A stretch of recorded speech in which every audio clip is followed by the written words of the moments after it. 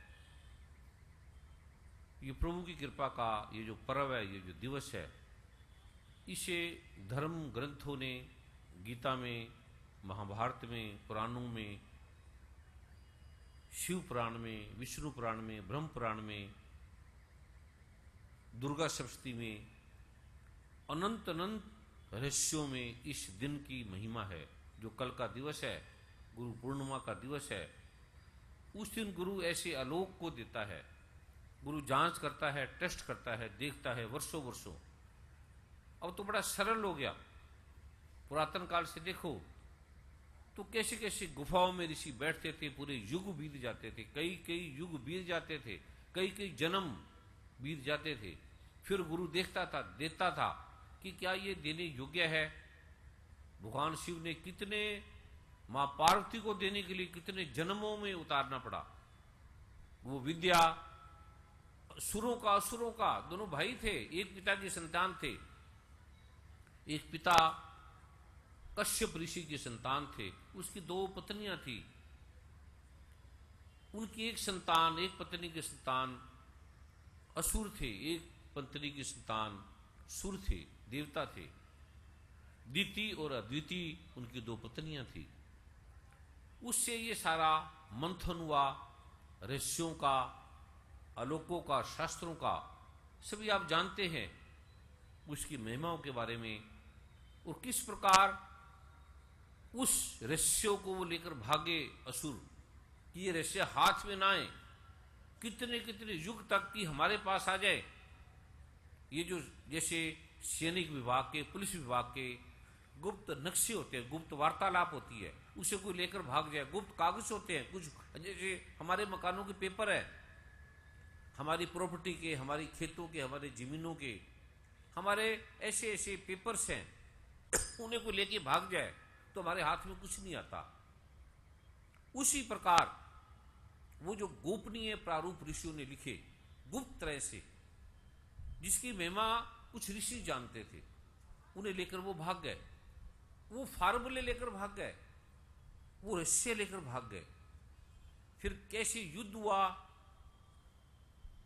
और कैसे उसको उतारा, कैसे निकाला, कैसे मंथन हुआ, ये प्रारूप प्रभु की कृपा का, कि केवल कुछ मंत्रों के लिए, शब्दों के लिए, ग्रंथों के लिए युद्ध हुआ।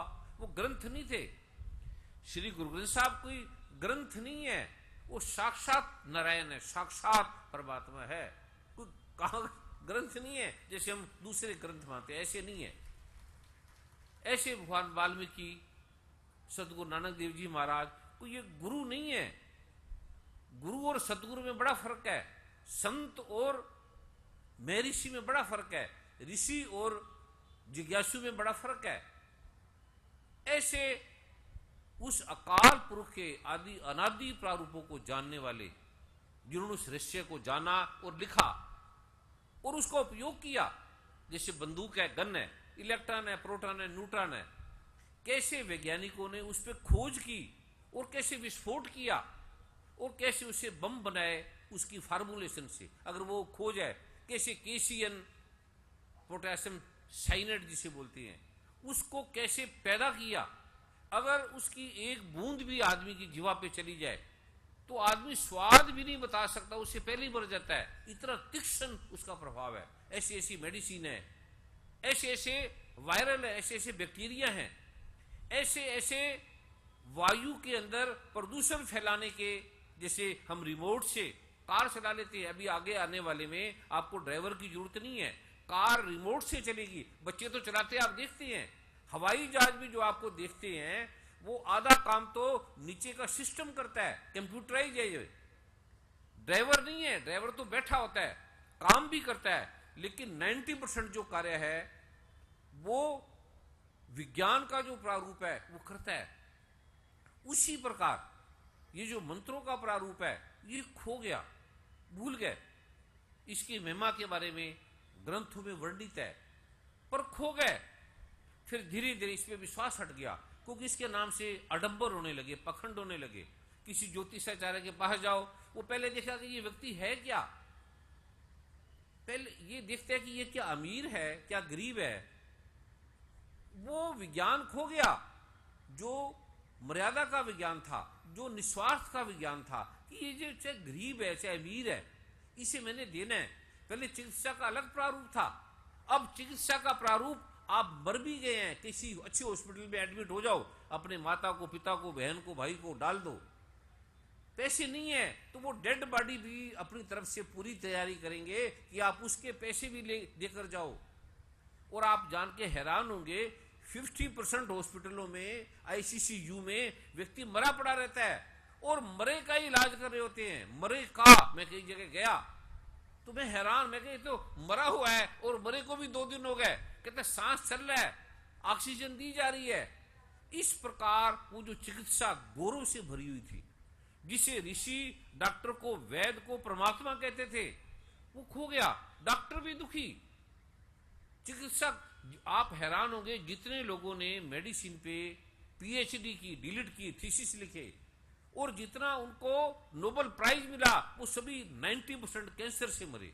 90%, हैरान करने वाली बात है।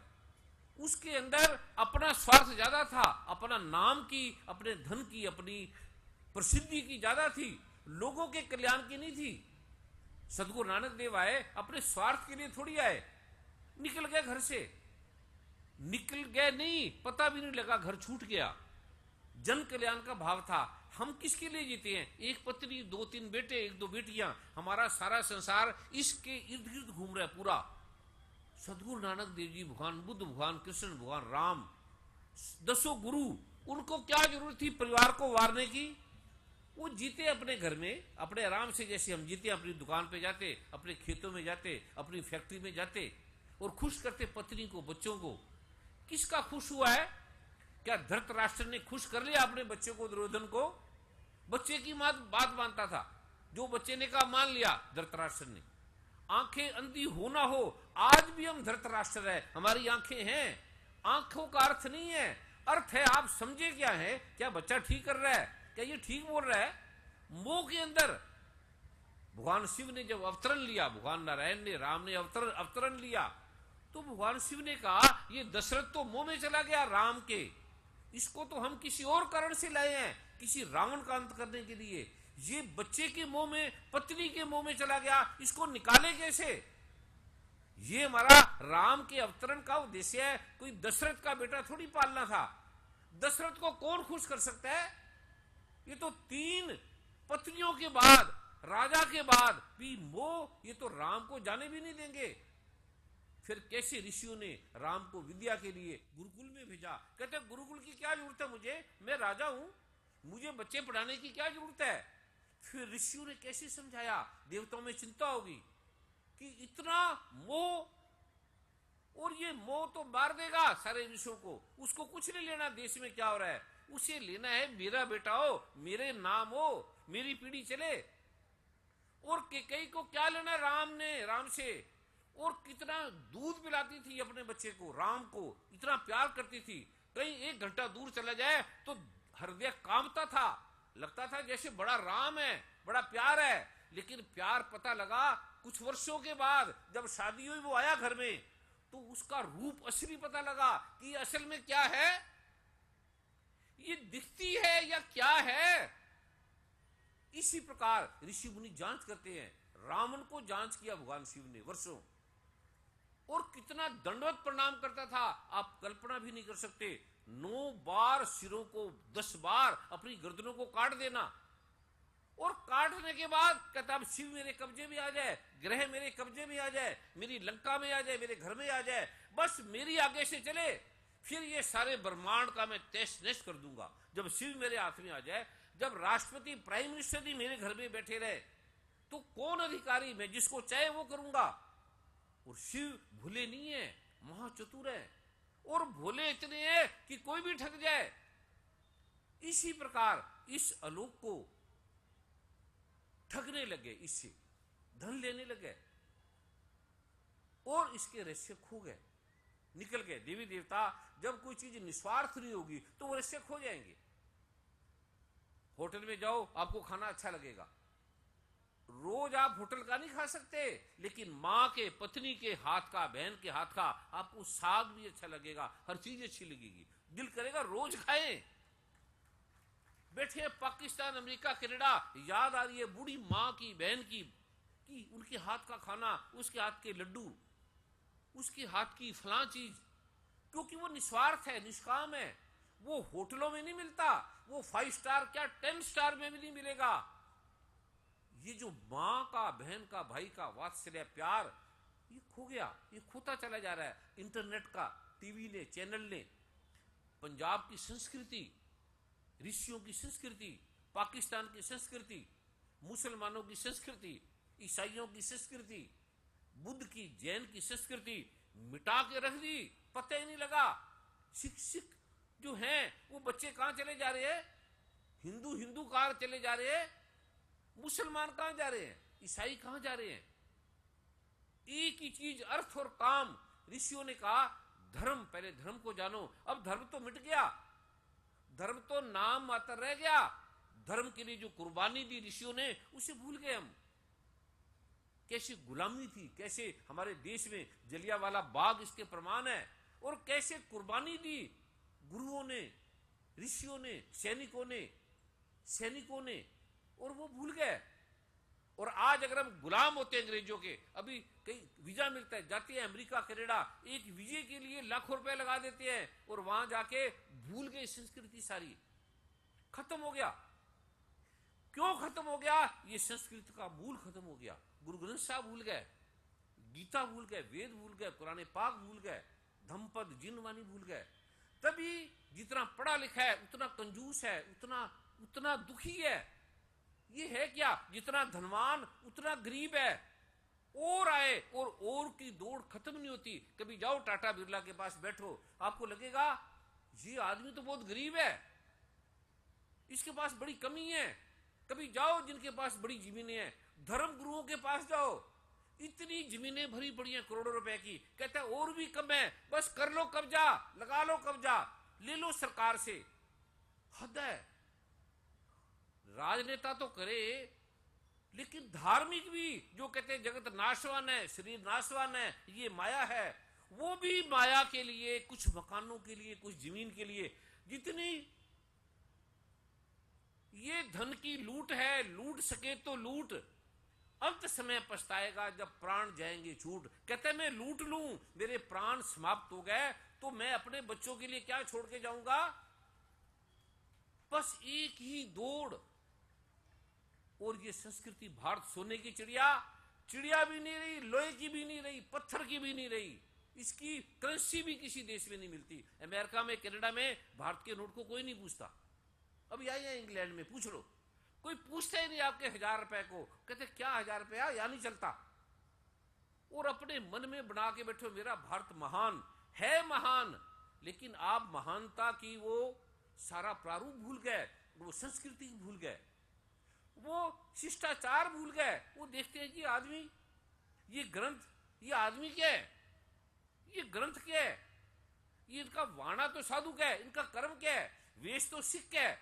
सिख भी एक संत का वेश है, सिख कोई सिख का नाम नहीं है। श्री गुरु गोविंद सिंह जी महाराज ने ये दिया, ये संत का वेश है।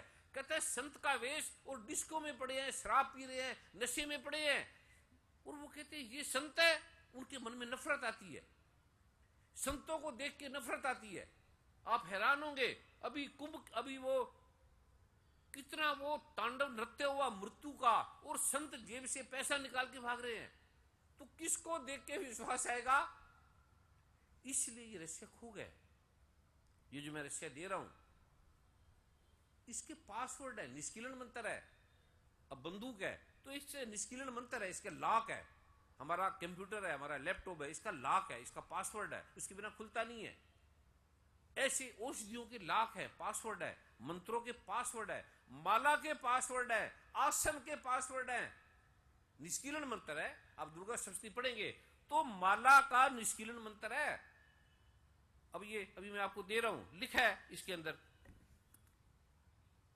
ये भगवान शिव ने दिया है, अद्भुत है। लेकिन आप कर लेना, कुछ नहीं होगा, क्योंकि इसका निष्कीलन, अब बंदूक है, पकड़ लो पुलिस से, छीन लो, लेकिन उसका लॉक अगर गोपनीय, गुप्त है, तो आप चला नहीं पाएंगे। कंप्यूटर को ले लो, अगर लॉक पासवर्ड नहीं है तो खोल नहीं सकते। घर में ताला इतना मजबूत है तो आप खोल नहीं सकते। ताले को, बंदूक को आप खोल भी सकते हैं, लेकिन मंत्रों को चोरी नहीं किया जा सकता, इसे खोल नहीं सकते। इसका उपाय ही नहीं है। इसका उपाय केवल गुरु के पास है। गुरु को मार तो सकते हैं, लेकिन मंत्र नहीं ले सकते। इसलिए अब भगवान शिव ने कहा, जो मैं देने जा रहा हूं, जो इसका पाठ करता है, सुनता है या दूसरों को सुनाता है, वह उसे, वो कभी भी तन मन धन के दुखों से पूर्णतया हर समय तन मन धन के दुखों से मुक्त हो जाएगा। और अगर अकाल मृत्यु भी आती है तो भी उसको वो छू नहीं पाती, यमराज भी उसके पास नहीं आएंगे। इसमें इतनी शक्ति है। भगवान शिव मृत्यु का देवता है। जो व्यक्ति अपने हाथ से मरनासन, मरने वाले व्यक्ति के पाठ करके शरीर का स्पर्श करते हुए इसका पाठ करता है, उस आसन मृत्यु प्राणी के भीतर चेतना आ जाती है और फिर जिंदगी भर उसे कभी कोई रोग नहीं होगा। ये भगवान शिव कह रहे हैं, केवल हाथ लगाने से, छूने से। आगे भगवान कह रहे हैं, यह पाठ काल के गाल में गए हुए व्यक्ति को भी जीवन प्रदान करता है। काल भी अब ये मरने वाला है, कहीं काल के गाल में पड़ा हुआ है, डॉक्टरों ने जवाब दे दिया इलाज नहीं है। और यह मानवोत्तम अणिमा आदि गुणों से युक्त महा ऐश्वर्य को प्रदान करता है। इस युद्ध के आरंभ में और चमत्कार, युद्ध में खड़े हैं, युद्ध से पहले जो इसका 28 बार पाठ कर ले तो रणभूमि में उपस्थित होता है, उस समय सभी शत्रुओं, उसको शत्रु देख ही नहीं सकते, वो अदृश्य हो जाता है, देख नहीं सकते केवल पाठ से। और भी कहते हैं, देवता भी आ जाए, असुर भी आ जाए, भूत प्रेत भी आ जाए, वो भी आपसे युद्ध करने लग जाए, तो उसमें उसका विनाश, इसको फिर ब्रह्मास्त्र भी नहीं कर सकते, वह विजय प्राप्त करता है। ये भगवान शिव कह रहे हैं, ब्रह्मास्त्र भी उसे छू नहीं सकता। और जो प्रातः काल इस कल्याणकारी इसका पाठ करता है, उसे लोक तथा परलोक में हर प्रकार के अक्षय नाश समाप्त होने वाले सुख प्राप्त होते हैं, जो समाप्त नहीं होते। अद्भुत। वह संपूर्ण रोगों से, व्याधियों से, दुखों से मुक्त हो जाता है। वह सब प्रकार के रोग उसके शरीर से भाग जाते हैं। वह अमर अजर होकर सदा के लिए 16 वर्ष की पुरुष लड़के जैसा शक्तिशाली व्यक्ति बन जाता है। इस पाठ की महिमा भगवान शिव ने बताई है। और भगवान शिव क्यों झूठ बोलेंगे, किस लिए बोलेंगे? इस लोक में दुर्लभ भोगों को प्राप्त कर संपूर्ण लोकों में विचरण करता है, इसलिए वह महागोपनीय है। इस पाठ को, यह देवताओं के लिए भी दुर्लभ है, इसे कोई किसी को बताए ना। इसका निष्कीलन मंत्र केवल गुरु के पास होता है, इसकी चाबी गुरु के पास है। इसके बिना ये पढ़ लो, 28 बार नहीं, 28,000 बार पढ़ लो, क्योंकि इसका पासवर्ड है। अब कंप्यूटर को कर लो, बंदूक को चला लो, जब उसका पासवर्ड ही नहीं है, चलेगी नहीं गोली। इस रहस्य का, अब धनुष क्या था? धनुष भारी थोड़ी था। जो धनुष था शिव का, जो जिसे राजा तोड़ने के लिए आए थे, सीता के स्वयंवर में के लिए, एक पासवर्ड था हल्का सा। वो पासवर्ड राम को पता था, बस राम ने थोड़ा सा बटन इधर किया और धनुष को उठ गया अपने आप ही। इतना सा है, भारी नहीं था। ये ग्रंथों में लिखा हुआ नहीं है कि बड़ा भारी है, उठता ही नहीं था। आप कोई ऐसी चीज रख दे, ऐसे पतली सी चीज रख दे और लाक करके रख दे, वो उठा ही नहीं सकते आप। छोटी सी चीज, एक पेन भी नहीं उठा सकते, क्योंकि वो लाक है, बंद है, इसलिए भारी लगता है। ये मैं रहस्य आज आपको देने जा रहा हूं। और कल आज आने में, दिल्ली से चले थे तो आने में विलंब भी हो गया, थोड़ा आराम से भी चल रहे थे, फिर थोड़ा सोचते थे चलो लेट भी हो जाए, कोई बैठता है या भागता है, क्योंकि ये वर्षों बैठने के बाद भी नहीं मिलता। अगर आप बैठे रहे 12 वर्ष तब भी मिल जाए तो आपको कुछ करने की जरूरत नहीं है, ये अपने में पूरा है। नौकरी जाएगी जाएगी, 10,000 20,000 लाख की चली जाएगी, करोड़ों रुपया आपके करते किसके लिए? नौकरी किसके लिए करता है? धन, मेरा तन मन ठीक रहे, मेरी यश कीर्ति हो, मैं जगत को कोई अच्छा देके जाऊं, दिखा दूं मैं क्या हूं, बस ये मैनेजमेंट है, ये नौकरी है। कोई देश सेवा के लिए कोई 100 में से 10 लोग होंगे, 100 में से 50 लोग होंगे जिसकी भावना है। 50 भी मुझे नहीं लगता मिलेंगे, मिल गए तो चमत्कार है। उस समय साहब श्री गुरु गोविंद सिंह जी महाराज को केवल 5 प्यारे मिले, भगवान राम को 1 हनुमान मिला, कोई भरत मिला, कोई 5-4, वो भी साथ लेकर आए थे, यहां नहीं मिले, साथ ही लेकर आए थे जब आए थे। तो इस प्रकार ये अनूठा अलोकनीय है। कोई इसमें जाति का नहीं, कोई धर्म का नहीं, कोई हिंदू मुस्लिम सिख ईसाई का नहीं, कोई पार्टी का नहीं, कोई देश का नहीं। जैसे सूरज है, ऐसे सबके लिए एक अद्भुत कल्याणकारी है, जिसके लिए मर रहे हैं, मार रहे हैं एक दूसरों को। ये रहस्य का लोग भगवान वशिष्ठ ने, भगवान वाल्मीकि ने, जिसे आप भूल गए, जिनकी गरिमाओं को भूल गए। राम भगवान वाल्मीकि ना होते तो रामायण का पता ही नहीं लगना था। आप राम रूम आपका सब भूले होते। श्री गुरु ग्रंथ साहब ना होता तो आपका पता भी नहीं लगना था आपको, गीता ना होती, धम्मपद जिनवानी ना होते, इस दुनिया में सबको मारा जा सकता है। अगर आपके पास गीता है, श्री गुरु ग्रंथ साहब है, वेद है, रामायण है, तो देश को फिर ये जिंदा कर देंगे। इतनी ताकत है इनके अंदर, इतनी शक्तियां हैं। लगता है देश को आजाद कराया सैनिकों ने, इन्होंने तो कराया, लेकिन उसके पीछे गुरुओं की कृपा थी, गुरुओं का तप था, ऋषियों का तप था, वो भूल गए। लगता है हम डॉक्टर बन गए, पुलिस अधिकारी बन गए, लगता है हम चीफ मिनिस्टर बन गए। ऐसे नहीं है।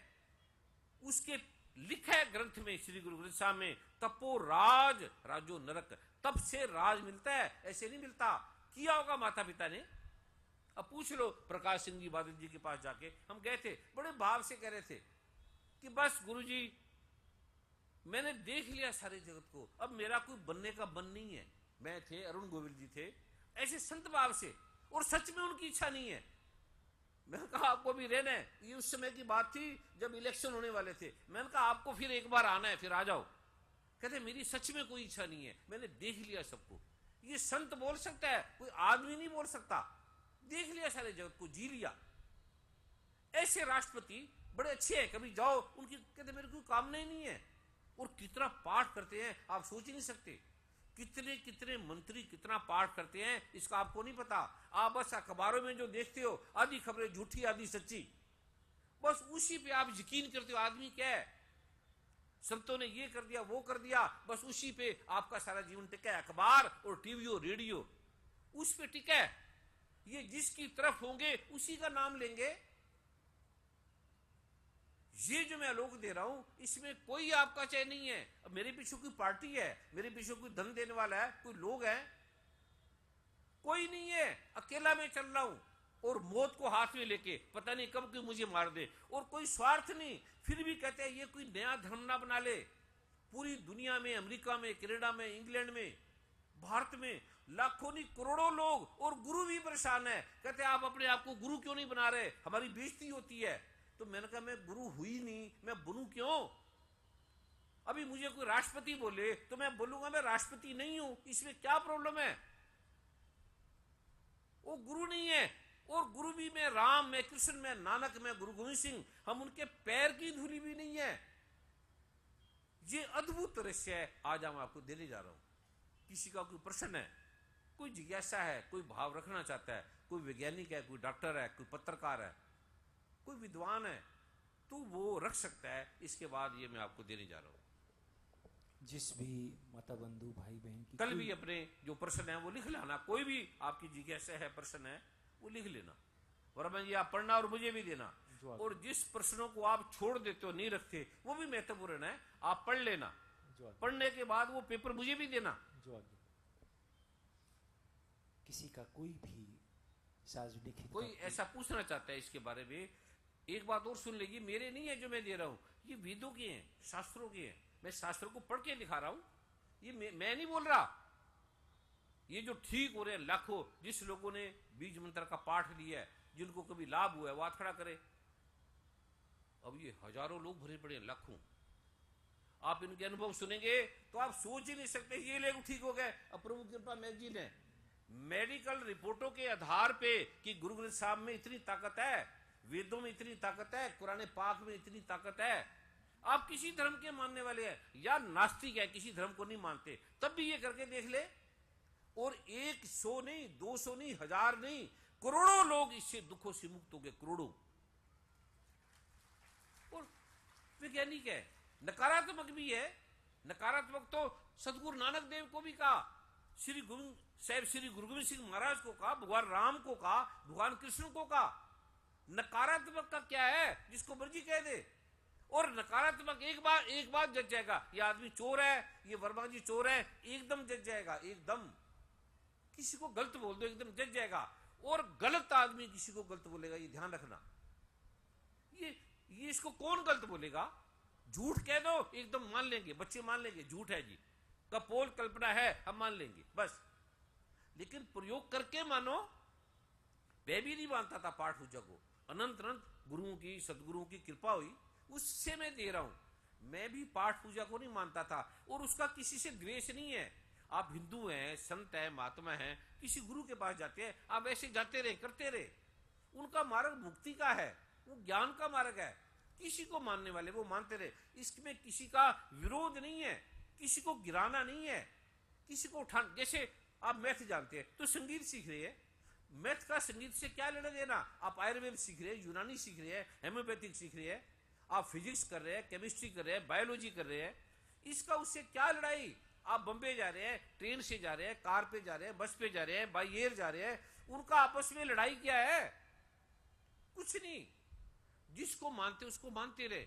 कोई हिंदू है, मुसलमान है, सिख है, ईसाई है, जिसको भी मानते हैं उसको मानते रहे। ये आपके तन के, मन के, धन की सभी समस्या का समाधान करता है। और इसको साक्षात भगवान शिव ने कहा है, निश्चित फल लभेत हे मां पार्वती। अब भगवान शिव कह रहे हैं, जो मैं आपको बीज मंत्र दूंगा।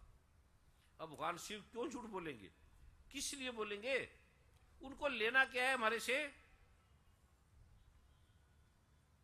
भुक्ति मुक्ति प्रदम चैव, ये भगवान गणेश कह रहे हैं।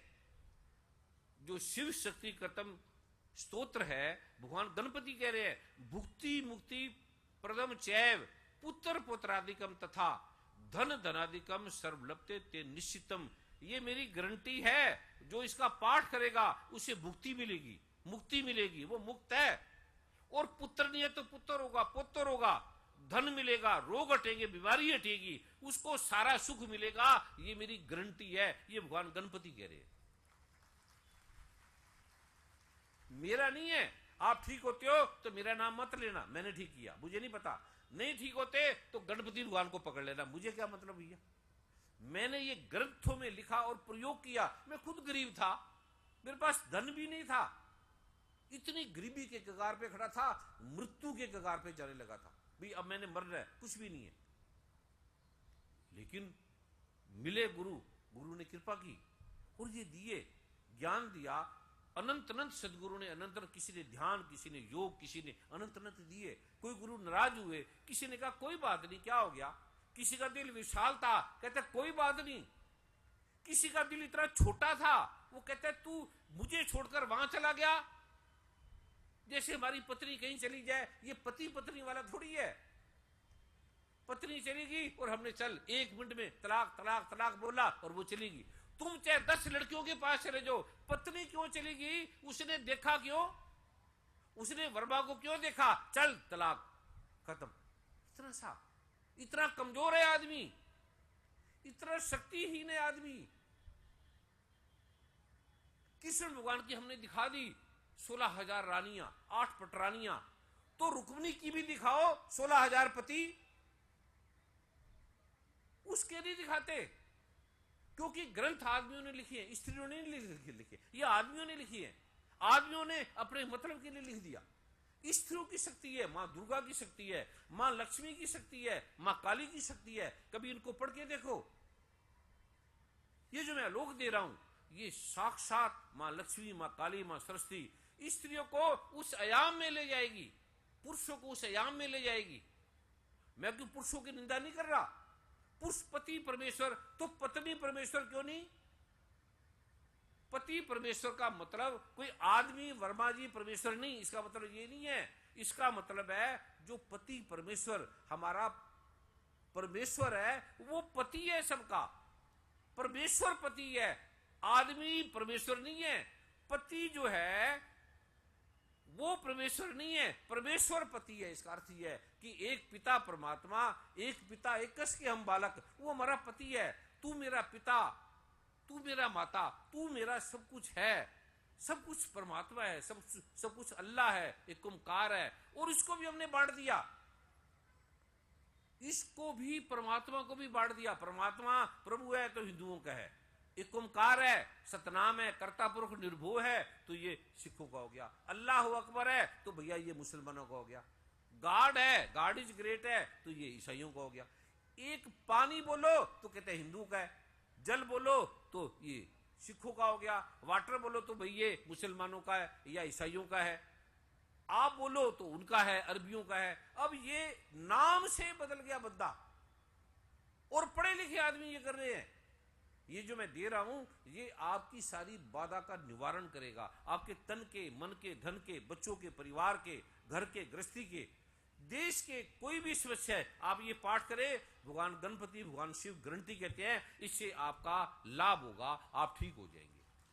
आप चाहे किसी चीज को मानने वाले, कोई पाठ करने वाले हैं, मंदिर जाते हैं, मस्जिद जाते हैं, गुरुद्वारे जाते हैं, चर्च जाते हैं, शराब खाने जाते हैं, पब में जाते हैं, आप जाओ, पब आपसे ऐसे छूट जाएगी जैसे मक्खन से बाल छूट जाता है। आपको मैं रुकूंगा नहीं, आप पी नहीं पाएंगे, उससे ज्यादा मजा आएगा आपको। पी के रख लेना, बोतल रख के पी, इसका पाठ कर लेना, आपकी बोतल ऐसे छूट जाएगी। आपको लगेगा भी बोतल आदमी क्यों पीता है शराब, उसको मजा आता है, उसकी टेंशन हटती है, उसकी चिंता हटती है। वो तो जब इसका नशा आपको आएगा तो आपसे पी नहीं जाएगी। और मेरा इस खाने, और एक और सुन लो, परमात्मा का खाने पीने से कोई लेना देना नहीं है, कुछ मतलब नहीं है। मैं व्यक्तिगत खराब हो सकता हूं, पर जो मैं दे रहा हूं, एक डॉक्टर है, वो व्यक्तिगत खराब आदमी है, शराब पीता है या कुछ और करता है, उसका कोई प्रेम है किसी से, लेकिन आपका इलाज तो ठीक कर रहा है, आपको दवाई तो ठीक दे रहा है।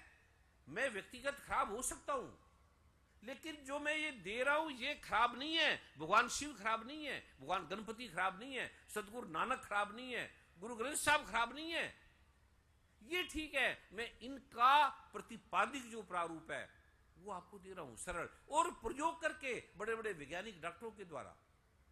अभी किसी का प्रश्न है, 1-2 मिनट पूछ सकता है, फिर मैं ये आपको देने जा रहा हूं। परम पूज्य सदगुरुदेव जी, एक जिज्ञासा है,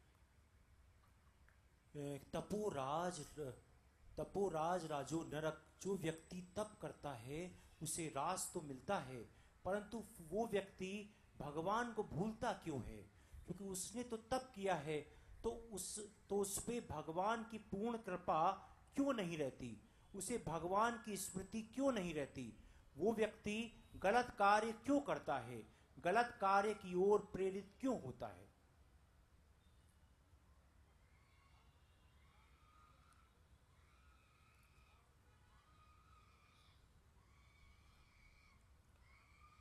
शिवादरी ने ध्यान से धीरे धीरे बाहर ले जाए, जो भी शोर कर रहा है, बच्चा रो रहा है, प्यार से धीरे धीरे प्रेम से ले जाए। सुनने वाला है, समझने वाला है। ये जैसे कोई व्यक्ति सरल है, गरीब है,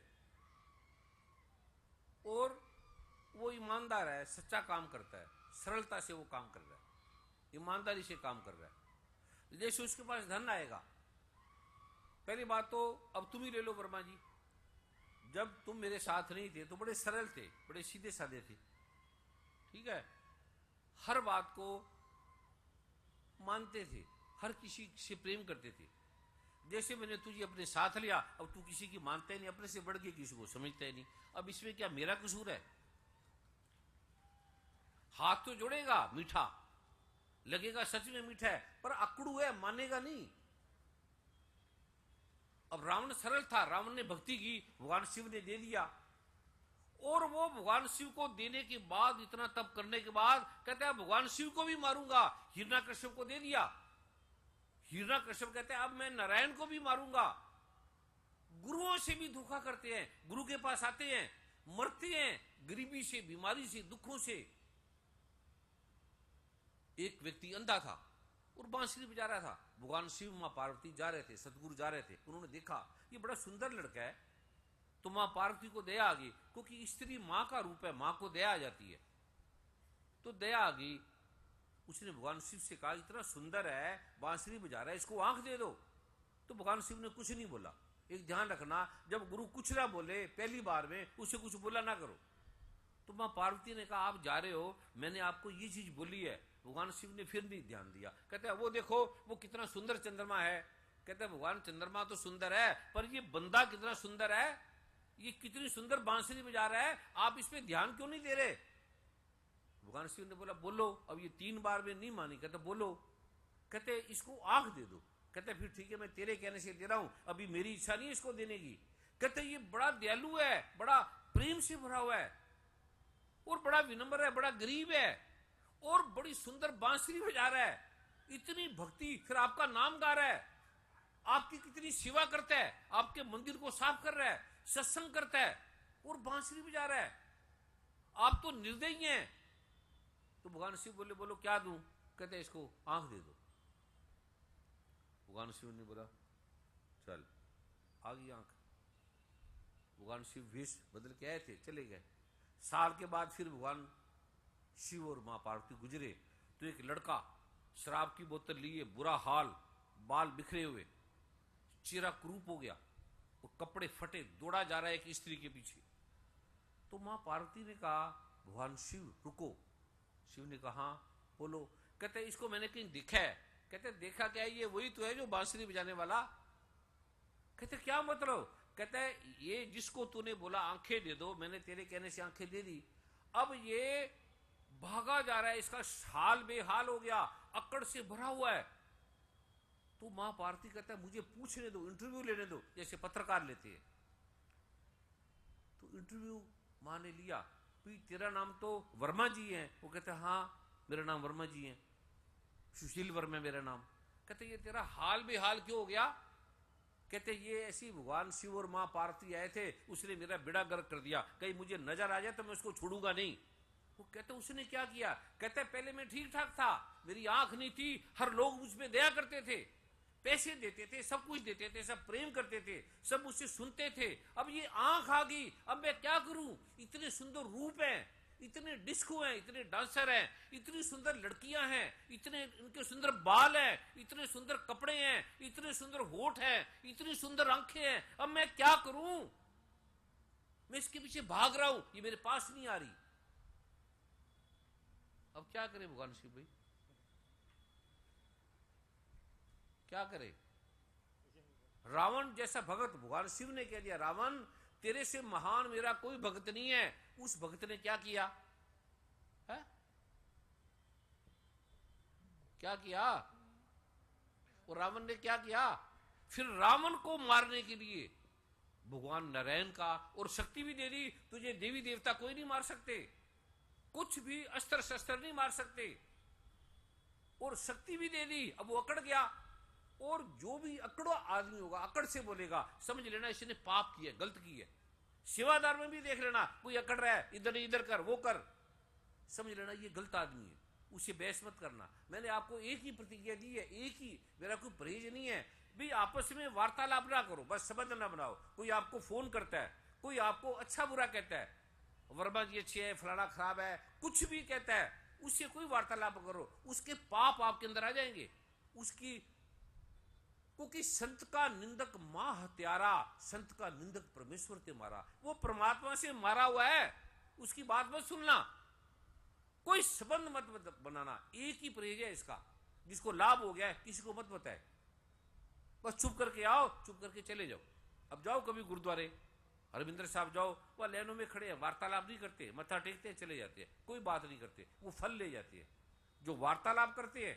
अब आप आए सत्संग में संडे में, किसी का नाम लिख लिया, किसी का मोबाइल नंबर लिख लिया, ये आप करोगे तो उसकी बीमारियां आपके पास आ जाएंगी। मेरे मोबाइल में किसी का फोन नंबर नहीं है, 2-4 लोगों को छोड़कर, करोड़ों लोग हैं। और आप मिलते, अब वर्मा जी को किस लिए मिल रहे हो? गुरु के द्वारा। अगर किसी सेवादार को मिल रहे हो तो किस लिए मिल रहे हो? तो ये गुरु को जानता होगा, गुरु को मिला देगा, और गुरु को मिलने की कोई जरूरत नहीं है। आप दूर बैठे हैं, गुरु जानता है उतना ही फल देगा जो नजदीक बैठे हैं, ये भी ध्यान कर लेना। कुछ भी जरूरत नहीं है, कोई आगे पीछे आने की जरूरत नहीं है। और आप मिलते हो, मैं वर्मा जी को मिलूं, वर्मा जी का नंबर ले लूं, उसका नंबर ले लूं, वो आपसे ब्लैकमेलिंग करेगा, वो गलत आदमी है, वो अपना भी नुकसान करेगा, आपका भी नुकसान करेगा। ये इस एक ही चीज का ध्यान रखना, ये आपका फायदा करेगा।